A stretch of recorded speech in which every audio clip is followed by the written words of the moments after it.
다섯 번째입니다. 제가 지난 시간에 그냥 시간에 대해서 공의 어떤 위상의 변화를 우리가 시라고 얘기합니다. 이렇게 얘기하고 그냥 지나쳤더라고요. 왜 그 얘기를 이 사람이 뜬금없이 했을까? 이렇게 생각을 하실 것 같아서 조금 보충 설명을 드리겠습니다. 시간은 여기에서만 존재하는 거지 저쪽에는 존재하지 않습니다. 저쪽이라는 건 이제 그 사후 쪽을 뜻해요. 사후는 거의 시간이 흐르지 않습니다. 때문에 그 빨치산이라고 하는 예를 들었던 그 빨치산은 아직도 그 감정 세계 안에 살고 있는 거예요. 변화는 여기에서만 나타나는 것이지 그 감정 세계 안에서는 위상의 변화가 없기 때문에 시가 없어요. 마치 우리가 꿈속에 있을 때, 꿈을 꿀 때는 시간의 흐름을 경험하지 못하죠. 사건의 변화는 분명히 있습니다. 그러나 시간의 변화를 경험할 수 없죠. 예. 이게 이제 이쪽과 저쪽의 가장 큰 차이거든요. 우리는 시간이라고 하는 부분을 몸을 중심으로 해서 계속 체험하기 때문에 단일체가 있다라고 생각을 하고 나를 중심으로 해서 세계를 봐요. 내가 여기 있고 아침부터 저녁이라고 하는 어떤 위상의 변화, 해가 여기서 떠서 이렇게 지나가는 동안에 나의 몸을 중심으로 해서 어떤 일련의 사건들을 경험했기 때문에 나를 중심으로 해서 하루를 살았다 이렇게 생각을 하죠. 그런데 저쪽은 나를 중심으로 해서 사는 것이 아니라 경험과 어떤 사건, 감정, 이것이 이제 중심이 되어서 그런 것들이 거꾸로 계속 되반복되게끔만 되어 있습니다. 그러니까 내가 사는 게 아니라 그 감정이 계속해서 네, 나를 끌고 간다라고 보시면 돼요. 내가 없죠. 그러니까 제가 공간에 내가 붙잡혀 있다. 이렇게 말씀드렸던 내용이었습니다. 실제 이거를 저는 어떻게 이런 부분들을 경험하고 쓰느냐 하면 천도제를 지낼 때 저는 그 망자를 직접 보는 경우가 있습니다. 그래서 천도제를 지내기 한 20일 전부터 한 달 전부터 계속 이렇게 불러요. 그 망자를 계속 청해서 부릅니다. 불러서 차츰차츰 이렇게 설명을 하는데 처음에 묻는 게 그겁니다. 살아있을 때 당신의 몸이 있어서 의식이 있었는데 세상에 살고 있다라는 어떤 그런 경험이 있었는데 지금 당신은 죽었다. 죽었는데 어떻게 존재할 수 있느냐? 그렇죠? 여러분들도 다 그렇죠. 내가 여기 지금 몸이 있으니까 여기 살아있는데 죽고 난 다음에 귀신들은 도대체 어떻게 존재할까? 귀신들이 존재하려면 그 존재의 바탕이 있어야 되는데 그 바탕은 과연 어디에 있을까? 그 전 시간 제가 처음에 말씀드렸다시피 과연 그 지각된 세계 사후의 어떤 존재들은 어떤 세계에 어떻게 존재할까? 그 의문을 돌아가신 분에게 거꾸로 다시 한번 묻습니다. 당신이 여기 살지만 여기 이렇게 지금 내 앞에 나타났지만 당신은 도대체 어떻게 존재할 수 있느냐? 우리는 이 세계를 한 번도 의심해 본 적이 없고 뭐 물고기가 정말 그럴지 모르겠습니다만 비유로 물고기는 물을 한 번도 의심해 본 적이 없고 하늘을 나는 새는 호공을 한 번도 의심해 본 적이 없겠죠. 돌아가신 분도 마찬가지입니다. 그래서 내가 여기 어떻게 있지?를 의심할 수 있으면 그 순간 자신이 어떤 형식으로 혹은 어떠한 상황으로 어떤 존재의 법칙으로 거기에 그렇게 있었다라는 사실을 자각하게 돼요. 그 얘기는요, 그 스웨덴 보르디유의 그 책 읽어보면 거기에도 그 얘기가 나옵니다. 지진이 일어난다. 지진. 흔들림. 예. 진동이 일어나요. 굉장히 강한 진동이 일어납니다. 그러면서 의식의 변화가 나타납니다. 그러니까 그것은 나와 세계가 분리된 것이 아니라 나와 세계가 한 몸처럼 붙어 있는 거예요. 내가 참여한 세계에서 그 참여한 세계라는 그 어떤 그 일종의 판타지? 환상? 이 세계에 내가 갇혀 있는 겁니다. 제가 이런 말씀 드리면 그 영화 인셉션 그걸 예를 많이 드시더라고요. 예, 그 얘기도 사실 일리가 있어요. 그래서 제가 이런 얘기를 하면 이제 세 가지 영화를 얘기를 합니다. 인셉션, 인터스텔라, 그 다음에 또 매트릭스.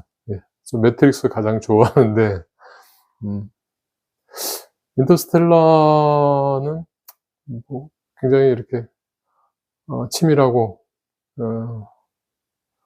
어떤 영화로서의 모든 요소는 충분히 훌륭한 영화인데, 저는 뭐, 인터스텔라보다는, 당연히, 총알을 피하는, 네. 근데 그 사후의 어떤 의식 구조를 설명하는 것은 인셉션이 상당히 적합합니다. 예. 정확합니다는 아니고 적확해요, 적확해.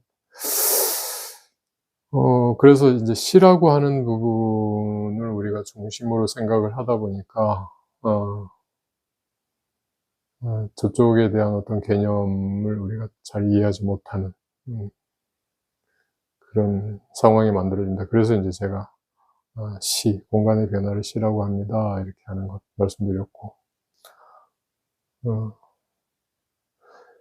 이 몸이라고 하는, 몸에 의해서 만들어진 백이라고 하는 부분이 결국에, 예, 늘 이렇게, 어떤, 그, 그리고 자각보단 체험을 일으키고, 그 체험을 다시 되반복해서 자각하고, 자각한 것을 또다시 체험으로 되돌리는 이런 일련의 과정들이 기록되어지고, 그것에 의해서 창조되어지는 세계가 바로 우리 현상계거든요, 현상계.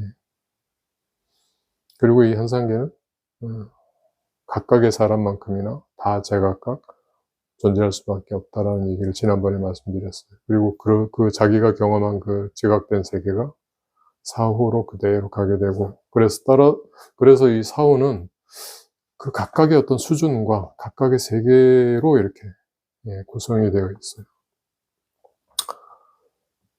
제가 옛날에 한번 그런 비유를 든 적이 있는데,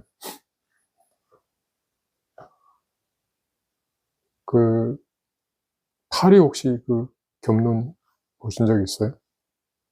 굉장히 다양한 이렇게 세포들이 이렇게 박혀있는. 그 세포 안에 또다시 그 세포 안에 또다시 그런 세계가 또 이렇게 있고, 그 세포 안에 또다시 그런 세계가 막 이렇게 있다라고. 예. 우리 불교에서 법계가 중중하다라고 하는 것처럼 그렇게 구성되어 있습니다. 그래서 그 세계에 빠지면 스스로 나오는 것은 불가합니다. 거의 불가합니다. 그래서 제가 영혼들의 땅 말씀드릴 때 그 주인공은 굉장히 운이 좋은 사람이다라고 말씀드리는 게 바로 그래요. 그래서 불교 설화인지 아니면 실제인지 모르겠지만, 우리 백중 때, 예, 천도제를 올리죠. 그런 부분은 사실 그렇게 될 수밖에 없습니다. 그렇게 되어야만이 이게 천도가 됩니다. 천도 그냥 되는 것 아닙니다. 그리고 그냥 뭐 이렇게 제를 올리면 당연히 되지 않을까? 그것도 그렇게 되지 않는 것 같더라고요. 그러한 개념을 명확하게 이해하거나 혹은 그런 것을 직접 이렇게 실행할 만한 어떤 내공이나 도력이 없으면 그거 이루어지지 않습니다. 그래서 이러한 부분은 상당히 체계적으로 사실 공부가 되어져야 하는 부분이고, 또 훈련 과정을 통해서 검증을 해야 되는 부분이기도 한 것 같아요. 티베트 사자에서 같은 경우에는 우리나라에서는 티베트 불교 굉장히 이렇게 무시하는 큰 흐름 하나와, 또 티베트 불교가 새로 이제 발을 붙이려고 하는, 뭐 이렇게 기반을 마련하려고 하는 어떤 시도들이 최근에 일어나고 있는데, 저는 티베트 불교에 있어서 특히 정신적인 어떤 수행 과정들, 그리고 그 비의적인, 일종의 초월적인 그런 수행 과정은 여타한 불교에서는 그러한 것들이 없다고 봐요. 그래서 그러한 부분은 상당히 존중되어야 된다라고 봅니다. 아니, 열반을 얘기를 하면 그 열반이라는 게 도대체 어떻게 있다라는 거를 뭐 설명을 하거나 아니면 뭐 그렇게 어떻게 갈 수 있다라는 거를 이렇게 사람들에게 학습 혹은 교육, 체험을 시켜줄 수 있어야 되는데, 깨달으면 열반이고 이 세계가 이 삼천대천 세계가 모두 다 불국토이기 때문에 보살령으로서 이렇게 한다. 그게 대승이다. 각자의 체험을 넘어서지 않는 깨달음이라고 하는 부분, 글쎄 그거는 또 어떻게 또 완성될 수 있을지는 저로서는 좀 의문입니다. 제가 물론 그쪽으로 공부를 안 했으니까 그렇게 말씀드리는 겁니다. 별다른 뜻은 없습니다. 어찌되었든 이제 저쪽 사후라고 하는 부분이 우리의 어떤 기억, 체험, 뭐 이런 부분들을 하나도 놓치지 않고 그대로 저장하고 있다라는 것은 사실이에요. 그리고 각각의 사람들이 가지고 있는 수준과 성향과 이런 것에 따라서 일종의 분류되는 것처럼 그렇게 어떤 서로 공통된 어떤 이런 체계들을 만들더라고요. 그래서 우리 왜 끼리끼리 모인다. 초록은 뭐 동색으로 이렇게 모인다라고 하는 것처럼 저쪽도 역시 마찬가지입니다. 그래서 의식의 동조 현상에 의해서 이제 빙의가 나타나거든요. 귀신은 다들 불러서 와요. 저는 그거 100% 그렇게 얘기합니다. 뭐 내가 원치 않은데 와서 그렇지 않습니다. 나의 의식과 저쪽이 이제 하나의 어떤 채널로서 동조가 되어야만이 옵니다. 그래서 내가 불러야 오는 거지. 그냥 오는 법은 없어요. 그럼 뭐 집에 이사를 잘못 가는데 그렇게 되면 어떻게 되나요? 물론 이제 이사를 가서 원래 터에 가지고 있는 그런 기억 때문에 이제 그렇게 고통을 받는 경우도 있을 수 있습니다. 누굽니까? 요즘 많이 우리나라의 가장 높다라는 사람하고 관련해서 엄청난 이슈가 되고 있는 그 노인네가 공간의 의식을 지배한다. 그거 맞는 말이거든요. 공간의 의식을 지배하는 거 맞습니다. 공간이라는 것 자체가 의식이에요. 공간이 의식을 지배하는 게 아니라 공간이 의식이고요. 의식의 어떤 파동 에너지를 공간이 저장을 하고 있고 사람이 그 공간의 에너지를 영향받으면서 끌어다 쓰는 게 현실 세계입니다. 때문에 공간이 의식을 지배한다라는 얘기는 뭐 그렇게 틀린 얘기는 아닌데, 내가 이사를 가는데 그러면 그 공간 안에 가지고 있는 어떤 의식 체계에 내가 고통을 받는다라면 그건 무엇인가? 그건 내가 부르지 않은 것 아닌가? 저는 그때 그렇게 얘기합니다. 그 공간이 당신을 부른다. 공간이 나를 부르는 거예요. 우리 보통 부동산 하시는 분들이 그런 얘기를 합니다. 집은 주인이 따로 정해져 있다. 땅도 역시 주인이 따로 정해져 있다. 아무리 팔려고 해도 안 되다가, 혹은 아무리 그 땅을 팔라고 이렇게 했어도 안 판다고 하고 있다가, 어떻게 하다 보니까 또 거기에 맞는 사람이 딱 나타나고 거래가 성사된다. 그래서 모든 것은 주인이 있는 것 같더라. 이렇게 얘기하는 경우가 많습니다. 실제 그 자리와 그 공간이 사람을 부릅니다. 그리고 그 안에서 일어날 일들을 그 사람과 함께 합니다. 옛날 어른들이 이제 그런 것들이 상당히 발달되어 있다 보니까, 옛날 어른들 중에 치병 같은, 왜 몸이 아프면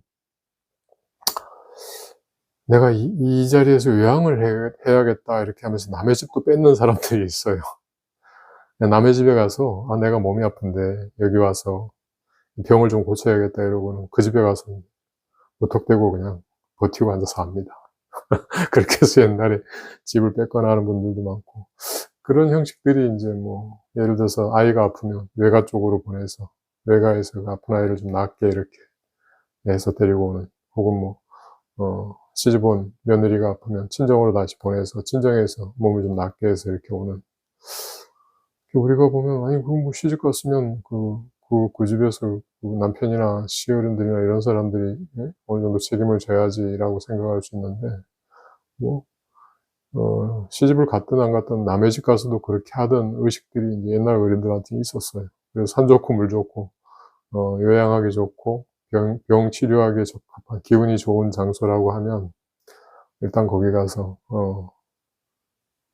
몸을 낫게 하는 그런 일들이 비일비재했었습니다. 그러니까 그 공간에 들어가는 것조차도 사실은 나와 그 공간 사이에 어떤 의식의 동조가 일어나야 그렇게 간다라고 말씀드릴 수 있습니다. 그럼 이거 팔자 아니냐?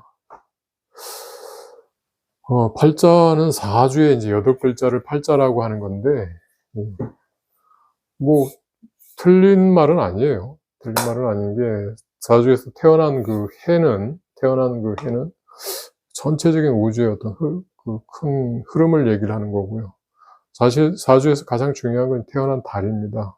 이 사람이 그 전체적인 흐름 안에서 어떤 달에 태어났다. 결국에 1년이라고 하는 어떤 흐름은 달에서 결정이 되는 거니까.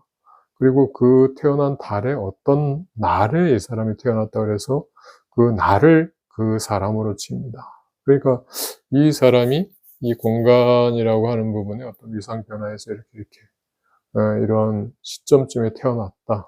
그래서 이러한 변화의 어떤 과정들을 겪게 될 것이다를 이제 예측하는 거거든요. 근데 실제 사주에서 더 중요한 거는요, 그 자신의 사주보다 실제 조상이 어떤 일을 했느냐가 더 중요합니다. 즉 어떤 부모를 타고 태어난, 어떤 부모를 두고 낳느냐가 첫 번째 중요하고요. 그래서 제가 이제 사주는 안 바뀐다 그러는데 사주 바뀌거든요. 어떻게 바뀌느냐 하면, 태어날 때는 사실 부모 운을 중요하게 보고요. 그리고 태어나서는 이제 내 운대로 조금씩 이렇게 갑니다. 그러나 그것도 역시 뭐 초년기 운이나 이런 부분들이 내 부모의 운에 자극을 받고요. 그리고 청년이 되어서 결혼을 하고 나면 배우자 운의 영향을 받습니다. 그리고 이제 살다 보면 자식 낳겠죠. 자식을 낳으면 자식 운의 영향을 받습니다. 그래서 저는 사주라고 하는 부분은 실제 나의 사주도 중요하지만 내 옆에 있는 놈 사주가 더 중요합니다. 제가 흔하게 비유를 드는데, 내가 아무리 운이 좋아도 내가 운전을 하고 가는데 마주오는 운전자가 사주가 영 안 좋아요. 그날 그 사람 일진이 굉장히 안 좋은 사람이에요. 그러면 내가 그 운에 끌려가게 됩니다. 그래서 내 사주보다 더 중요한 게 내 옆에 있는 사람 사주거든요.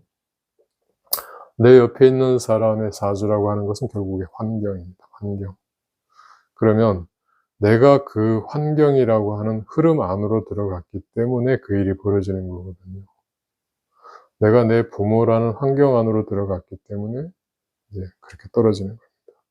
그런 흐름을 이렇게 보는 게 사주인데, 사주에서 한 가지 빠진 건 뭐냐 하면, 그게 이제 뭐 일간이나 뭐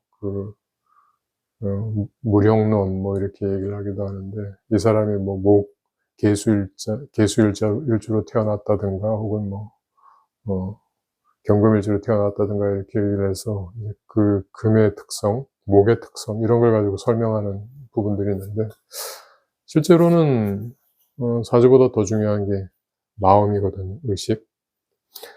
내가 어떤 의식을 가지고 있느냐에 따라서 그것은 정반대의 상황으로도 갈 수 있습니다.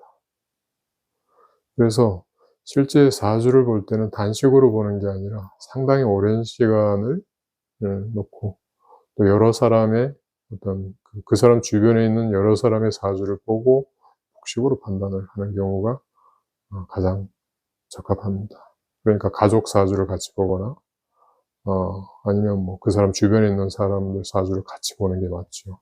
그래서 옛날에 사주 보는 분들은 1년씩 봤어요. 1년씩. 그 집에 들어가서 1년 동안 먹고 자면서 그 집에 있는 모든 사람, 그리고 사돈의 팔촌까지 다 봅니다. 다 보고 난 다음에 이 사람이 태어난 이 아이가 어떤 집에 영향을 가져왔다. 실제 아이들 사주는요, 아버지나 어머니 쪽 두 사람 중에 한 사람을 따라갑니다. 요즘처럼 이제 뭐 제왕절개를 하는 경우에 그렇지 않지 않느냐. 제왕절개를 해도 그런 경우가 왕왕 나타납니다. 그리고 제왕절개를 하거나 뭐 이렇게 시술을 받아서 출산을 하지 않습니까? 둘째로 태어나는 아이는 형의 사주를 그대로 따라가는 경우가 많습니다. 저 그런 경우 굉장히 많이 봅니다. 그러니까 어머니나 아버지 쪽의 사주를 따라가게 된다면 결국에 어머니에게는 외할아버지, 외할머니가 있고 아버지에게는 할머니, 할아버지가 있다 보니까 4가지 경우의 수 중에 하나를 따라가는 게 사주거든요.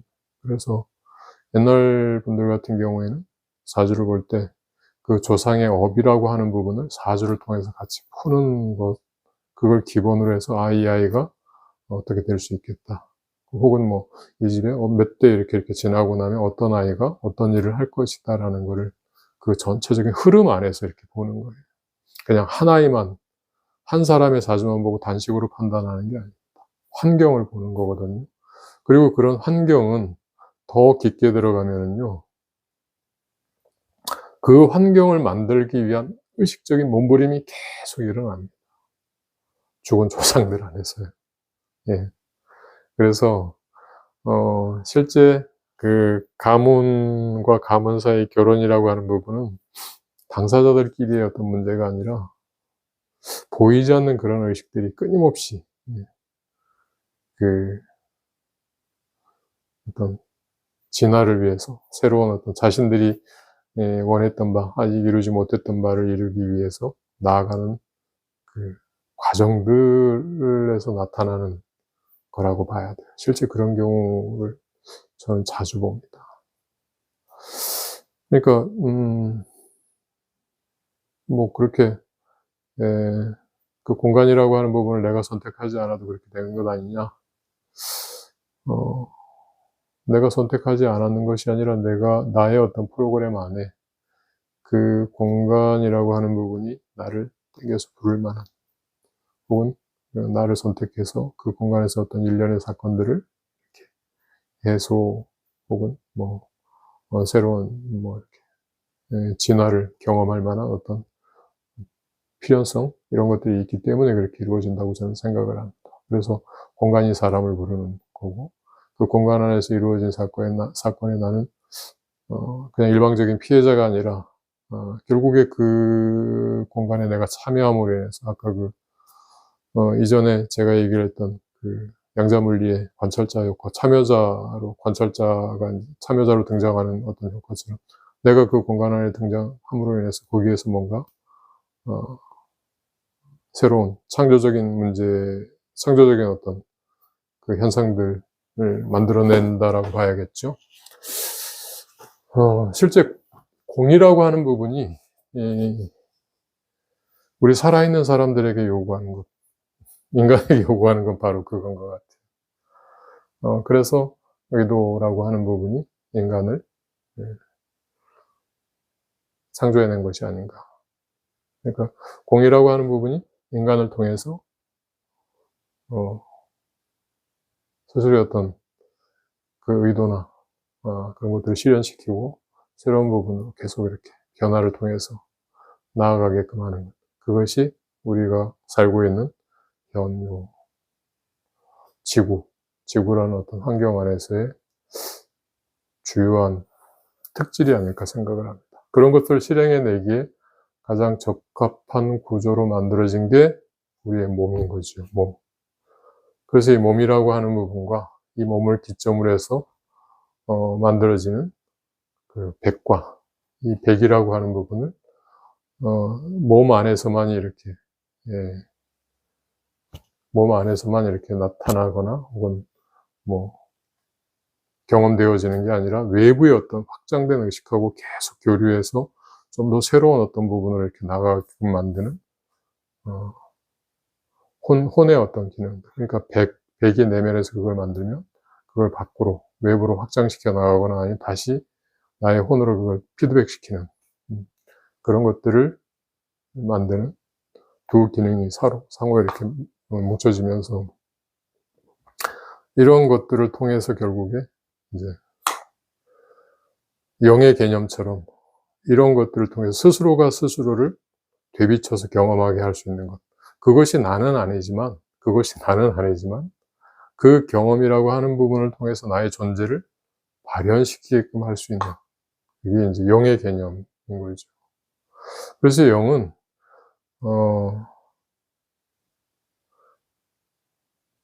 나의 어떤 아바타이면서도 그걸 나라고 생각할 수 없어요. 예를 들어서 거울에 비친 대상이 나입니다. 거울에 비친 대상은 내 모습을 비추고 있어요.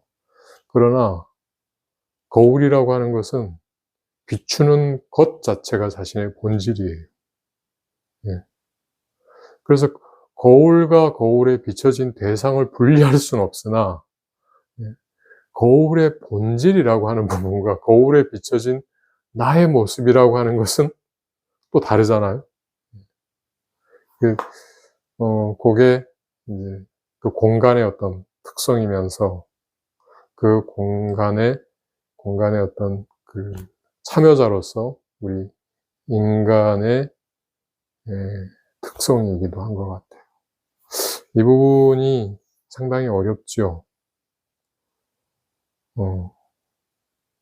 그러면 거울이라고 하는 부분이 따로 있고 거울이라고 하는 부분이 따로 있고 거울 안에 비춰져 있는 내가 따로 있고 비춰진 나와 또 그것을 이렇게 비추고 있는 현재의 내가 따로 있나? 여기 있는 나와 거울에 비춰진 나와 거울이 따로 있나? 여기 있는 나와 비춰진 나는 따로 이렇게 생각할 수 있어요.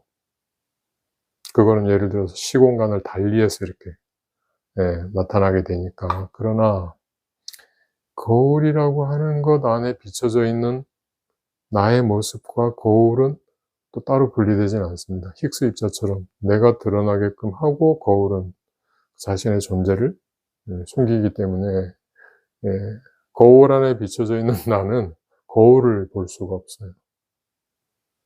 그렇지만 거울이라고 하는 것은 거울 안에 있는 나를 분명하게 반영시키면서도 그 스스로는 나의 모습에 물들지 않습니다. 그러면 거울 안에 있는 나는 분명하게 나의 모습을 반영하고 있으니까 그건 또 나죠. 이게 이렇게 복잡하게 자꾸 돌아가게끔 되어 있습니다. 그래서 부처님께서 말씀하신 열반은 바로 그거예요. 네가 거울의 어떤 그 반영된 모습에 빠져 있음을 알라라고 하는 거예요. 이 세상 모든 것이 내가 거울의 비춤으로 인해서 나타난 어떤 세계와 같고 내가 거울을 봄으로 인해서야 내가 저렇게 생겼다라는 걸 알듯이 내가 나의 어떤 백이라고 하는 부분을 통해서 이 세계를 만들어내고 이 백이라고 하는 부분이 이 나의 마음이라고 하는 그러니까 의식이라고 하는 어떤 이 영역 안에서 자꾸 창조되어지면서 다시 또 나에게 되먹여지고 있다는 이 사실을 알라라는 겁니다. 내가 거울을 보고 거울 속에 있는 나를 다시 나로 착각하고 이게 계속 이렇게 되반복되고 있는 거죠. 그래서 윤회를 들죠. 이 생에 열심히 공부하면 다음 생에 공부 잘하는 사람으로 태어날 거야. 공부하는 게 재밌으면 그렇게 태어날 수 있습니다. 근데 제가 보기에 가난하게 살던 사람들은 부자로 태어나고 부자로 태어난 사람들은 자신의 돈을 누가 뺏어갈까봐 두려워하고 항상 옆에 있는 사람들을 경계하고 하다 보면 가난한 사람으로 태어나고 그걸 계속 반복하는 것 같아요. 그래서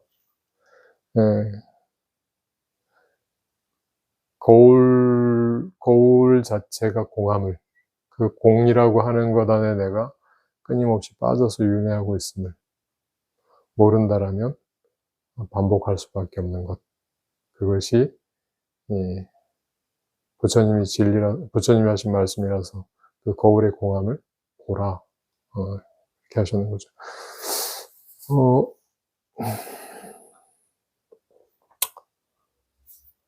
몸과 백, 그리고, 그 개라고 하는 부분이 이렇게 이제 뒤섞이면서 자꾸 나타나게끔 됩니다. 그래서 개와 몸을 분리할 수 없고, 몸과 백을 분리할 수 없고, 백과 개 사이에 매개하는 역할을 하는 것이 혼이고요. 그리고 그 공이라고 하는 혹은 개라고 하는 부분에 그걸 드러나게끔 현상하게끔 할 수 있는 것이 바로 영입니다. 또 어렵나요? 아무튼 5번째 시간이었습니다. 감사합니다.